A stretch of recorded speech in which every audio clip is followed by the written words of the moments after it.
Hi everyone. आज आपण थोडंसं सेटबद्दल वेगळं पाथ फॉलो करणार आहोत. जेणेकरून की आपल्याला अगोदरच्या लोकांनी केलेला स्ट्रगल लक्षात येऊन आपल्याला काय मॉडिफिकेशन करायचे ते आपल्याला समजेल. आणि त्यासाठीच माझ्यासोबत डिस्कशन करण्यासाठी यशवंत पटणे सर आहेत आणि त्यांनी 2023ला लाईफ सायन्स या विषयामधून उत्तीर्ण झाले होते. तर आपण काही त्यांच्या आलेले अनुभव तसंच त्यांनी पेपर 1ला कशी तयारी केली होती ते डिस्कस करूयात. Welcome back, sir. All systems for gaming will be prepared in a few minutes. Welcome sir. धन्यवाद मला बोलवल्यामुळे.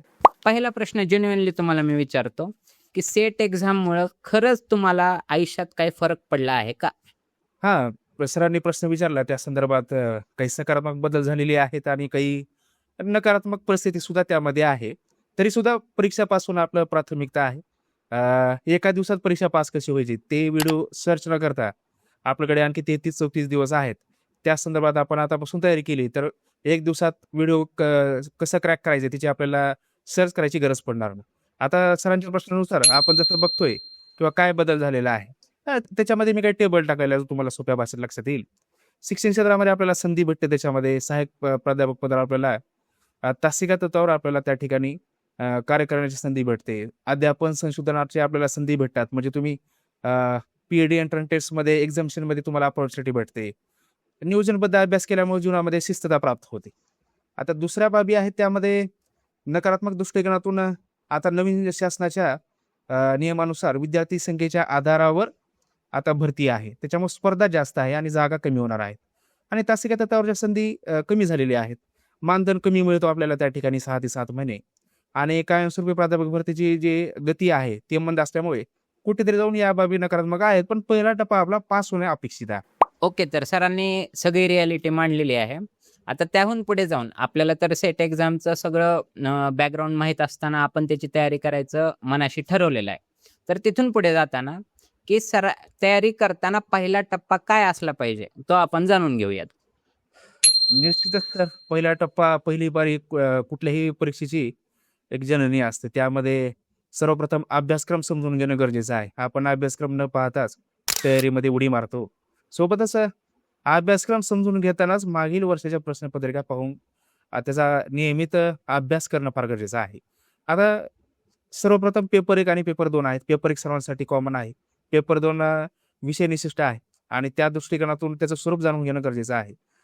2023ला पेपर 2चं जे स्वरूप आहे सायन्स अँड टेक्नॉलॉजी कॅटेगरीमध्ये बदललेलं आहे आणि अभ्यासाचं वेळापत्रक करणं फार गरजेचं आहे. शेवटचा 1 महिना म्हणजे वर्षभर केली तुम्ही तयारी आणि आताचा 1 महिना बरोबर असतो. आता कशासाठी करायचं तर क्वेश्चन पॅटर्न समजून घेणं त्याच्यामध्ये फार गरजेचं आहे. क्वेश्चन कसे आहेत, त्याची पातळी कशी आहे आणि कोणत्या स्तरावर जाऊन आपल्याला वाचन करणं अपेक्षित आहे त्याचा आपल्याला अंदाज बांधता येतो. फॉर एक्झाम्पल विहीर जर किती खोल आहे ते दगड टाकल्यानंतर आपल्याला आवाज आल्यानंतर आपण मोजतो. त्या पद्धतीनं पेपर किती कठीण आहे ते त्याच्यातून लक्षात येईल.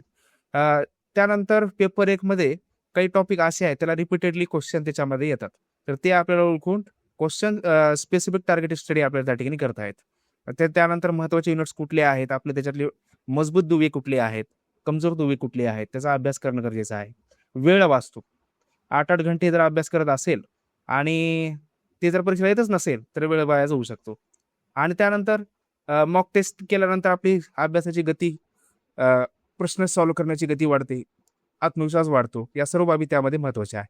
अच्छा सर, तुमच्या स्लाईडनं आम्हाला जरा जास्त क्लिअरिटी येते. त्याच्या पुढचा प्रश्न तुम्हाला असं विचारतो की सेट पेपर 1 साठी प्रिपरेशन करताना तुमचं बॅकग्राऊंड तर लाईफ सायन्सचं होतं. मग ऑब्व्हियसली तुम्हाला मॅथमॅटिक्सचा पार्ट थोडासा अवघड जाणार आहे. तर हे जाणून घ्यायचे की पेपर 1 साठी तुमची स्ट्रॅटेजी पर्टिक्युलरली काय होती? निश्चितच चांगला प्रश्न आहे. माझं बॅकग्राऊंड लाईफ सायन्स असल्यामुळे मॅथ हे कुठल्याही बॉटनी, झू, मायक्रो किंवा बायोटेक्नॉलॉजी विद्यार्थ्यांना स्वाभाविकपणे अवघड जाणार आहे आणि मॅथ असणारे, फिजिक्स असणारे किंवा वाणिज्य असेल, मॅनेजमेंट असेल त्याच्यामधल्या विद्यार्थ्यांना गणित हे स्वाभाविकपणे सोपं जाणार आहे. पहिले 10 युनिट आहेत त्यामध्ये मी बघितलं की माझे स्ट्रॉंग पॉईंट्स कुठले आहेत, वीक पॉईंट्स कुठले आहेत. आता वीक पॉईंट ऑब्व्हियसली त्याच्यामध्ये काय असणार आहे तर मॅथमॅटिकल रिझनिंग आणि ॲप्टिट्यूड जे आहे ते मला येणारच नाही. म्हणजे मी कितीही प्रयत्न केला तरी 60 मिनिटामध्ये स्वाभाविकपणे मी ते सॉल्व्ह करू शकणार नाही. त्यासाठी मग मी स्वतः पुढे एक स्ट्रॅटेजी ठेवली किंवा 100 मार्काचा जो पेपर आहे त्याच्यामध्ये 90 मार्काची स्ट्रॅटेजी ठेवली मी. आणि 90 मार्काच्या स्ट्रॅटेजीनुसार जे माझे स्ट्रॉंग पॉईंट आहेत, जसे की माझ्या विषयाला अनुसरून रिसर्च ॲप्टिट्यूड असेल, टीचिंग ॲप्टिट्यूड असेल, हायर एज्युकेशन असेल, एन्व्हायरमेंट असेल, ICT असेल, तो प्रश्न स्वाभाविकपणे सोपे आहेत. पॅराग्राफ जो आहे तो सोपा आहे. तर त्या दृष्टिकोनातून मी प्रयत्न केला. नक्की. तुम्ही कोणती स्ट्रॅटेजी वापरली बरं पेपर 1 करताना? स्ट्रॅटेजी म्हणजे कन्सेप्ट बेस्ड अभ्यास केला. ॲक्च्युअलमध्ये पाठ करणे हे योग्य नाही. मॅथेमॅटिकल रिझनिंग, लॉजिकल रिझनिंगला तर तिथं तर सोयच नाही. पण बाकीचे जे विषय आहेत, बाकीचे रेस्ट ऑफ द 8 युनिट जे आहे, तिथं पाठांतर करणे पर्याय नाही. कारण किती डेटा तुम्ही पाठ करणार आहे त्या ठिकाणी. कॉम्प्रिहेन्शनमध्ये पॅराग्राफमध्ये तुम्हाला पाठ करायची गरज नाहीये. तिथं तुम्हाला वरच उत्तर बघून खाली चूज करायचं आहे. त्या व्यतिरिक्त हायर एज्युकेशन, एन्व्हायरमेंट, ICT याच्यामध्ये काही शासनाचे जे नवीन योजना असतील, त्याचे शॉर्ट फॉर्म असतील, एन्व्हायरमेंटमध्ये कुठले लॉज असतील, तर किंवा रिसेंटमध्ये फॉर एक्झाम्पल स्पॅरो डे झाला, त्याची थीम काय होती, तर यावर सुद्धा स्टेट भवनाचं थोडंसं लक्ष केंद्रित होता दिसते. आता मी एक पुस्तक वापरलं होतं, त्यामध्ये शशिकांत जाते सरांचं पुस्तक आहे. नेटच्या दृष्टिकोनातून हे पुस्तक तयार केल्यामुळे त्याच्यामध्ये डेटा जास्त दिलेला आहे. त्या व्यतिरिक्त जे त्या पुस्तकामध्ये नाही ते आपण गुगलवरून त्या ठिकाणी नोट करणं गरजेचं आहे. जिथं जी युनिट आहे आणि जिथं ते नवीन त्या ठिकाणी माहिती आलेली आहे, ती तिथं आपण स्टिकी नोट्सच्या फॉर्मॅटमध्ये ॲड करणं गरजेचं आहे. आता अभ्यास करताना प्रिव्हियस इयर क्वेश्चन कसे आलेले आहेत, त्या दृष्टिकोनातून आपल्या त्याच पुस्तकामध्ये किंवा संबंधित कुठलेही तुम्ही जे पुस्तक वापराल, त्याच्यामध्ये त्या MCQची आपल्याला प्रॅक्टिस जास्तीत जास्त करायचं. पण डोक्यामध्ये हे ठेवायचं की सेट भवन जे क्वेश्चन पेपर सेट करत आहे, जे कमिटी पेपर सेट करणार आहे क्वेश्चन पेपर, तर त्यांचं माइंडसेट काय ते क्रॅक करणं गरजेचं आहे. डेटा जास्त आहे. एवढा डेटामध्ये रिमेंबर करणं, रिवाईज करणं शेवटच्या क्षणामध्ये, शेवटच्या 2-3 दिवसामध्ये रिव्हिजन करताना डिफिकल्ट जाऊ शकतं. त्याच्यामुळे आपल्याला शॉर्ट नोट्स करणं गरजेचं आहे. बल्की पॅराग्राफ, मोठे पुस्तकं बघून ताण येणं स्वाभाविक आहे. ते जर कमी करायचं असेल, आत्मविश्वास वाढवायचा असेल, तर शॉर्ट नोट्स बनवणं गरजेचं आहे. मी तर म्हणतो 10 युनिट तुमचे 10 पानामध्ये बसले पाहिजेत, असे तुम्ही नोट्स बनवणं अपेक्षित आहे. त्यानंतर ते रिवाईज करणं, रिवाईज केल्यानंतर मग मॉक टेस्ट कुठल्या देता आल्या किंवा मग त्या पुस्तकामधलेच पाठीमागचे जे MCQs आहेत ते सॉल्व्ह करणं सुद्धा योग्य आहे. आता टाइम मॅनेजमेंट पेपर 1ला फार महत्वाचा आहे. पेपर 2ला वेळ भेटतो आपल्याला, पेपर 1ला टाइम मॅनेजमेंट फार महत्वाचं आहे. त्या दृष्टिकोनातून master 1 book practice endless MCQs म्हणजे तुम्हाला जास्तीत जास्त एक पुस्तक परत वाचायचं आहे आणि त्यानंतर त्याच्या पाठीमागचे जे 200, 300, 400 MCQ आहेत ते तुम्हाला विदिन पिरियड ऑफ टाइम तुम्हाला सॉल्व्ह करायचं आहे. फॉर एक्झाम्पल 1 तास दिला, 1 तासामध्ये मी किती MCQ सॉल्व्ह करतो, 100 करतो, 200 करतो, असं टार्गेट ठेवून तुम्हाला ते चेक करायचं आहे. सोबतच ॲक्युरेसी सुद्धा त्या ठिकाणी मेंटेन ठेवायचं आहे. फक्त प्रश्न सॉल्व्ह करणं पर्याप्त नाही, तर जास्त गतीमध्ये योग्य पद्धतीने कसे MCQ टिक करता येतील आणि जास्तीत जास्त स्कोर कसं मिळता येईल त्या दृष्टीने प्रयत्न करणं गरजेचं आहे. बरोबर आहे सर. एखाद्या एक्झामचं प्रिपरेशन करताना सेल्फ नोट्स किती महत्त्वाचे आहेत याचं महत्त्व तुम्ही सांगितलं. आता त्याहून पुढे जाऊन आपण असं डिस्कस करूयात की पेपर 1चा अभ्यास करताना आणि पेपर 2चा अभ्यास करताना नक्की टाइम मॅनेजमेंट कसं करायचं? हे टाइम मॅनेजमेंट आपल्याला ह्या पुढच्या 1 महिन्यात उपयोगाचं ठरू शकतं. निश्चितच वेळेचं नियोजन कुठलीही परीक्षा पास होण्यासाठी एक महत्त्वाचं अस्त्र आहे असं म्हणलं तरी योग्य राहील. आता वेळेच्या नियोजनासाठी फक्त पेपर 1च करत बसलो तर पेपर 2ला दुर्लक्ष व्हायची शक्यता आहे. आणि काही विद्यार्थी पेपर 2 करतात आणि पेपर 1 शेवटच्या 2-4 दिवसात करतो म्हणतात आणि तिथं त्यांचा स्कोर 60च्या खाली गेला की परीक्षा पास व्हायची जी स्वप्न आहे ते निवडून जातं. म्हणून मला असं वाटतं की त्याच्यामध्ये पर्सेंटमध्ये आपल्याला मोजता येऊ शकेल. पेपर 1 साठी 30 ते 40% ॲव्हरेज 35% आपण वेळ देणं अपेक्षित आहे आणि 60 ते 70 म्हणजे ॲव्हरेज 65% जो वेळ आहे तो आपण पेपर 2 साठी देणं गरजेचं आहे. आता हे टक्के म्हणजे काय? आपण स्वाभाविकपणे 6-7 अभ्यास जर करत असू तर त्यातले 2-2.5 तास पेपर 1 साठी आणि रेस्ट ऑफ द 4.5 आवर तुम्ही पेपर 2 साठी देऊ शकताय. आता रिव्हिजन करणं फार महत्वाचं आहे. आपल्याला एखादा प्रश्न जर सॉल्व्ह होत नसेल तर आपल्याला वाटतं प्रश्न काय सॉल्व्ह होत नाही. आपण तर सगळे पुस्तक वाचले, एकच्या जागी 2-3 पुस्तकं आपण वाचली, वेगवेगळ्या अकॅडमीची आपण नोट्स वाचलेली आहेत, तरी सुद्धा प्रश्न का सुटत नाही. त्याच्या पाठीमागचं कारण हेच आहे, रिव्हिजन नसणे, लॅक ऑफ रिव्हिजन.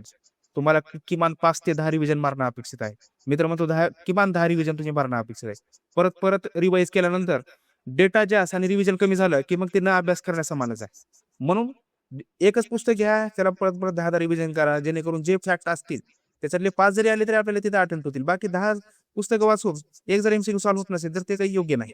म्हणून जे आपण फॉर एक्झाम्पल एक पहिलं युनिट केलं, आपण टीचिंग ॲप्टिट्यूड केलं, तर उद्या रिसर्च ॲप्टिट्यूड सुरू करताना टीचिंग ॲप्टिट्यूडचं रिव्हिजन त्याआधी करूनच त्याच्याकडे आपल्याला मार्गक्रमण करायचं. आणि आठवड्यातून दर रविवारी आपल्याला टेस्ट जर दिली तर आपल्याला लक्षात येईल की योग्य वेळेमध्ये आपला पेपर सुटतोय का नाही. युनिट वाईज प्रश्न सोडवणं अपेक्षित आहे. मिक्स जर केले तर आपल्याला काहीच लक्षात येणार नाही. फॉर एक्झाम्पल टीचिंग ॲप्टिट्यूड आपण अभ्यास केला तर त्या संदर्भातले 100-200 MCQ सॉल्व्ह करणं गरजेचं आहे, जेणेकरून आपल्याला गती वाढत राहील. कुठल्या युनिटला किती स्पीडनं आपल्याला सॉल्व्ह करायचं हे आधी आपण ठरवणं अपेक्षित आहे. बरोबर आहे सर. आणि त्याच अनुषंगानं अभ्यास करत असताना मुलांना हा प्रश्न पडतो की सेल्फ स्टडी करावा की कोणत्या तरी कोचिंगवर डिपेंड राहावा. मुलं भरपूर कोचिंगला वगैरे अप्रोच होतात. तर नक्की ह्या दोघांपैकी कोणतं प्रिफर तुम्ही केलेलं होतं तुमच्या अभ्यासाला, हे आम्हाला जाणून घ्यायला आवडेल. निश्चितच कोचिंग तुम्हाला योग्य दिशा दाखवत असते, मार्गदर्शन करत असते. जर आपल्याकडे वेळ असेल तर आपण सेल्फ स्टडी केली पाहिजे. पण वेळ नसेल आणि आपल्याला जर कुठेतरी जाऊन डाऊट येत असतील तर कोचिंगची आवश्यकता आहे. आता मी वैयक्तिक स्तरावर पेपर एकसाठी मी कुठली कोचिंग लावली नव्हती. युट्यूबवर मोठ्या प्रमाणामध्ये पेपर एकला डेटा आहे आणि भरपूर प्राध्यापक दिग्विजय सर सुद्धा त्याच्यामध्ये आपल्या त्या ठिकाणी योगदान देत आहे. आता माझं म्हणणं आहे पेपर 2च्या दृष्टिकोनातून तुमचा विषय कुठला आहे त्यावर ते निर्भर करणार आहे. माझा विषय लाईफ सायन्स आहे आणि लाईफ सायन्स म्हटल्यानंतर माझी जरी PG झुलॉजीमध्ये झाली तरी मला लाईफ सायन्समध्ये सगळ्याच फील्डचा अभ्यास करणं अपेक्षित आहे. त्यामुळे मी त्यावेळेस कोचिंग लावली होती. कारण मला त्यावेळेस लक्षात येत नव्हतं. नेमका जो रूट आहे तो ब्लर होता, क्लिअर नव्हता. त्यामुळे मी लावलं होतं आणि वेळ वाचतो. अतिरिक्त वाचन करायची गरज नाही. MCQ सॉल्व्ह करण्याच्या दृष्टिकोनातून कमी वेळामध्ये जास्त अभ्यास करून स्कोर वाढण्याच्या दृष्टिकोनातून प्रयत्न होतो त्या ठिकाणी. आणि म्हणून मला असं म्हणते की ते व्यक्तीनिशी वैशिष्ट्य आहे. ते कुठल्या व्यक्तीला काय सोपं जाईल ते प्रत्येकाचा ज्याचा त्याचा प्रश्न आहे. पण सेल्फ स्टडीद्वारे MS सेट उत्तीर्ण होता येते. त्याच्यासाठी योग्य मार्गदर्शन नियोजन महत्वाचं आहे, जे की आपल्याला आता फार मोठ्या प्रमाणावर डेटाबेस आपल्या युट्यूबवर अवेलेबल आहे. तर कोचिंग एक आवश्यकता नाही आहे, पूरक साधन आहे म्हणून मी टाकलेलं आहे त्या ठिकाणी. म्हणजे कोचिंग आपल्याला थोडीशी डायरेक्शन देण्यासाठी मदत करू शकते, असं तुमचं म्हणणं आहे. त्या पुढचा प्रश्न मला असा तुम्हाला विचारावासा वाटतो की नोट्स नक्की कशा तयार केल्या पाहिजेत. आता तुम्ही सेल्फ स्टडीचं महत्त्व तर आता सांगितलेलं आहे, पण आम्ही नोट्स काढताना नक्की नोट्समध्ये लिहायचं काय, हे तुम्ही जरा सांगितलं तर बरं राहील. निश्चितच नोट्स काढणं हे कुठल्याही परीक्षेला यशस्वी पायाभरणी करणारं पहिली पायरी आहे. तर नोट्स तयार करण्याच्या दृष्टिकोनातून मी काही इथं पॉईंट टाकलेले आहेत माझ्या पॉवर पॉईंटमध्ये. प्रत्येक युनिटसाठी आपल्याला शॉर्ट नोट्स तयार करावे लागतील. मी आधीच म्हणलं एक 100 पानाचं पुस्तक म्हणलं तर आपल्याला ताण येतो, पण तेच 100 पानाचं पुस्तक 10 पानामध्ये आपण लिमिट केलं तर ते 10 पानं आपल्याला अभ्यास करायला बिलकुल त्रास होणार नाही. कारण 10 पानं वाचून आपण 10 मिनिटात उठून जाऊ. पण ते 100 पानाचं पुस्तक वाचायला आपल्याला दिवस जाईल आणि दिवस केल्यानंतर कुठेतरी जाऊन मी फार मोठा अभ्यास केलो असं वाटेल आणि आउटपुट तेवढंच राहील. तर त्या दृष्टिकोनातून मग आता महत्वाचं काय आहे, शॉर्ट नोट्स असे बनवायचे का पानं 50 आहेत आणि त्यांचे शॉर्ट नोट्स 100 पानाचे, हे नोट्स नाही. नोट्स आपण कसे केले पाहिजे. एक पॅराग्राफ आहे त्याच्यामधले बेस्ट ऑफ कीवर्ड्स कुठले आहेत ते बाहेर काढायचे. त्याच्यामध्ये नंबर्स असतील, फिगर्स असतील, टेबल असतील तर ते बाजूला काढायचंय आणि त्याचा फ्लो चार्ट बनवायचा आहे. किंवा त्याला फॉर एक्झाम्पल हायर एज्युकेशनमध्ये कुठल्या कालखंडामध्ये काय झालेलं आहे तर आपण टेबल बनवून कालखंड आणि कुठली शिक्षण व्यवस्था त्या ठिकाणी प्रचलित होती असं आपण बनवू शकतो. फ्लो चार्ट्समध्ये आपण research aptitude for example research ॲप्टिट्यूडमध्ये टाइप्स ऑफ रिसर्च आहे तिथं फ्लो चार्ट बनवू शकतो आणि त्याच्यामध्ये कुठलं रिसर्च कशासाठी टाकलेलं आहे ते आपण त्या ठिकाणी वापरू शकतो. त्यानंतर काही फॅक्ट्स असतील, फॉर एक्झाम्पल मी जसं तुम्हाला सांगितलं स्पॅरो डे असेल, टायगर डे असेल, त्याची थीम काय होती, कशासाठी त्याचा त्या ठिकाणी सेलिब्रेशन केलं जातं, किंवा लॉजिकल रिझनिंगमध्ये किंवा मॅथमॅटिकल रिझनिंगमध्ये फॉर्म्युले असतील तर त्याचे सीट्स आपण तयार करू शकतो. रिव्हिजन फ्रेंडली नोट्स असले पाहिजेत आणि मला तर वाटते आपले नोट्स वाचताना आपल्याला कंटाळा नाही आला पाहिजे अशी नोट्स बनवणं अपेक्षित आहे. नोट्स बनवू आणि पुन्हा पुस्तकच वाचू असे खराब नोट्स करणं अपेक्षित नाही. आणि जर वेळ नसेल तर हायलायटर वापरणं सुद्धा एकदम चांगलं आहे, जेणेकरून तुमचे जे बल्की जे पॅराग्राफ आहे त्याच्यामध्ये फक्त हायलाइट केलेल्या कीवर्ड्सवर तुमचं लक्ष राहील. आता कदाचित वेळ नाही म्हणून नोट्स काढण्यामध्ये वेळ वाया घालू नका. तुम्ही हायलायटर वापरा, जेणेकरून जे महत्त्वाचे शब्द आहेत त्याच्यावर तुमचं लक्ष जाईल. तुमच्या हायलायटरवरून मला एक लक्षात आलं की कोणत्याही एक्झामची तयारी करत असताना सर्वात पहिल्यांदा मी कोणतं साधन हातात घेत असेल तर ते म्हणजे हायलायटर आहे. तर सर आपण पेपर 1 वर भरपूर डिस्कशन केलेलं आहे, पण नक्की मला हे जाणून घ्यायला आवडेल की कोणते पेपर 1चे युनिट्स हे जास्त स्कोरिंग आहेत तुमच्या दृष्टिकोनातून. त्यामध्ये बॅकग्राऊंड आपलं कुठल्या सब्जेक्टचं आहे ते फार मॅटर करतं त्याच्यामध्ये. कारण आता मी जीवशास्त्र म्हणजे बायोलॉजिकल सायन्स किंवा लाईफ सायन्स आपण त्याला म्हणतो त्या बॅकग्राऊंडचा आहे.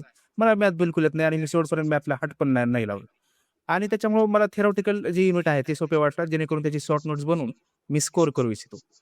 कदाचित इतरांसाठी मॅथ चांगला असू शकतं, पण मॅथ जरी चांगलं राहिलं तरी माझं वैयक्तिक मत असं आहे की ज्यावेळेस आपण एक्झाम हॉलमध्ये पेपर अटेम्प्ट करू त्यावेळेस मॅथ सर्वात शेवटी सोडवायचं आहे आपल्याला. कारण आपण 10 मार्कासाठी जर तिथे अर्धा तास घातलो किंवा 25-20 मिनिटं घातले, तर मग बाकीचे सुद्धा जे युनिट आहेत त्यांनी काही पाप केलेलं आहे का? त्यांना सुद्धा न्याय दिला पाहिजे. ती तेवढ्याच मार्काची आहेत. ह्या सगळ्या सैन्याला आपल्याला सोबत घेऊन जायचं आहे. फक्त मॅथ नावाच्या सैन्याला पुढे जर आपण घेऊन गेलो, तरी बाकीचे आपण हरू तिथं. त्याच्यामुळे मॅथला मागे सोडून 8 लोकांना पुढे घेऊन गेलं तरी त्या ठिकाणी विजय निश्चितच प्राप्त होऊ शकतो. आणि मॅथ जर येतच असेल तर ते तुमचा ॲडव्हांटेज आहे. तर मला वाटतं तुम्ही थेरी युनिट जे आहे ते सर्वप्रथम कव्हर करणं अपेक्षित आहे. त्यामध्ये टीचिंग ॲप्टिट्यूड आहे. तोच पॅटर्न आहे. क्वेश्चन वेगळे काही येत नाहीत. त्याच्यामध्ये वेगळं काही संशोधन झालं नाही. रिसर्च ॲप्टिट्यूड आहे. टाइप्स ऑफ रिसर्च येणार आहेत किंवा त्याच्यामध्ये वेगवेगळ्या प्रकारचे पद्धती काय आहेत रिसर्चच्या तेच राहणार आहे. कम्युनिकेशनमध्ये काही बदल होणार नाही. लॉजिकल रिझनिंग तर तुम्हाला प्रॅक्टिसचा भाग आहे. डेटा इंटरप्रिटेशन असेल, पाय चार्ट असतील, हिस्टोग्राम असतील, बार डायग्राम असतील, दरवर्षी क्वेश्चन असतात. म्हणजे तुम्हाला इंटू बाय डिवायडेड 100 केल्यानंतर ते क्वेश्चन म्हणजे उत्तर मिळून जाईल त्या ठिकाणी. त्यानंतर ICT असेल, टूल्स कुठल्या प्रकारचे नवीन शासनाचे कुठले आलेले आहेत का? हायर एज्युकेशन सिस्टीममध्ये काही बदल झालेला आहे का? NEP आलेली आहे. त्याच्यामध्ये काय बदल केलेला आहे? कुठल्या समितीनं ते बनवलेलं आहे? त्यानंतर एन्व्हायरमेंटमध्ये रिसेंटमध्ये काही ॲडव्हान्समेंट झालेली आहे का? त्यानंतर कुठले कॉन्फरन्सेस त्याचे झालेले आहेत.